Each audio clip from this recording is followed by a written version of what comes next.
মেঘনা নদী বেষ্টিত জনপদ তথা ডামুড্ডা গোসাইরহাট নিয়ে শরীয়তপুর ৩ আসন। এখানে বিএনপি মনোনীত প্রার্থী ভারপ্রাপ্ত চেয়ারম্যান তারেক রহমানের একান্ত সচিব মিয়া নুরুদ্দিন আহমেদ অপু। নির্বাচন সামনে রেখে এলাকায় ব্যাপক গণসংযোগ করে যাচ্ছেন তিনি। তারেক রহমানের ৬১তম জন্মদিনেও সকাল থেকে ডামুড্ডা উপজেলার ইসলামপুর ও কর্ণেশ্বর এলাকায় প্রচারে অংশ নেন মিয়া নুরুদ্দিন আহমেদ অপু। আয়োজন করেন দোয়া মাহফিলের। এমন উদ্যোগে খুশি স্থানীয় নেতাকর্মীরা। শরীয়তপুরে যে অবহেলা যে অবস্থা, সেই অবস্থার নিরসনের জন্য অপু নুরুদ্দিন আহমেদ অপুর মতো একজন বলিষ্ঠ নেতা আমাদের খুবই প্রয়োজন। আমরা মিয়া নুরুদ্দিন অপু ভাইকে শরীয়তপুর ৩ আসন থেকে ধানের শীষে প্রার্থী হিসাবে মনোনয়ন করতে পারলে ইনশাল্লাহ শরীয়তপুর ৩ আসন আমার মনে হয় বাংলাদেশের মধ্যে একটি রোল মডেল হিসাবে পরিচিত হবে। জননন্দিত নেতা মিয়া নুরুদ্দিন অপু ভাই আমরা সবাই এখানে ভোট দিয়ে জয়যুক্ত করব।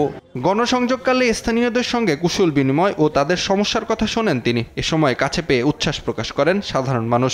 সবাই অপু ভাইরে পছন্দ করে, আমরা এই লোকেই আমরা রাজনীতিতে পছন্দ করি। অপু ভাইরে আমরা সামনে যদি পাই অপু ভাই সবাই লেগা কাজ করব, আর অপু ভাইয়ের লেগা আমরাও অপু ভাইয়ের পিছনে আমরাও আছি।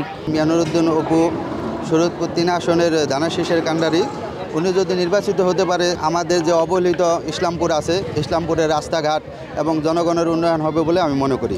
প্রচারে অংশ নিয়ে ধানের শীষে ভোট প্রার্থনা করেন স্বেচ্ছাসেবক দলের সভাপতি মিয়া নুরুদ্দিন অপু যে তার নির্বাচনী প্রচারণা চালাচ্ছেন একটি অভিনব এবং একটি নূতন ধারায় এবং একটি ভিন্ন মাত্রা এবং ভিন্নভাবে সেই প্রচারণাটা করেন, যেটা আজকে আমি দেখলাম, অভিভূত হয়েছি।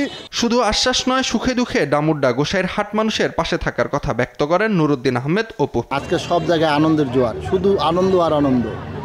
পুরা শরীয়তপুরের প্রত্যেকটা জায়গায় আমরা যে ঘুরছি, আপনারাও যে ঘুরছেন, এই আনন্দ এই কারণে যে তাদের প্রত্যাশা ইনশাআল্লাহ আগামী দিনে অবহেলিত শরীয়তপুরকে বিএনপির নেতা জনাব তারেক রহমানের নেতৃত্বে ইনশাআল্লাহ আমরা একটা আধুনিক শরীয়তপুর গঠন করব। এটা মানুষের বিশ্বাস এবং আস্থা। প্রত্যাশা পূরণ করে সুন্দর একটি সংসদীয় আসন প্রত্যাশা স্থানীয় ভোটারদের। নাইম আফসান, নিউজ ডেস্ক, দেশ টিভি।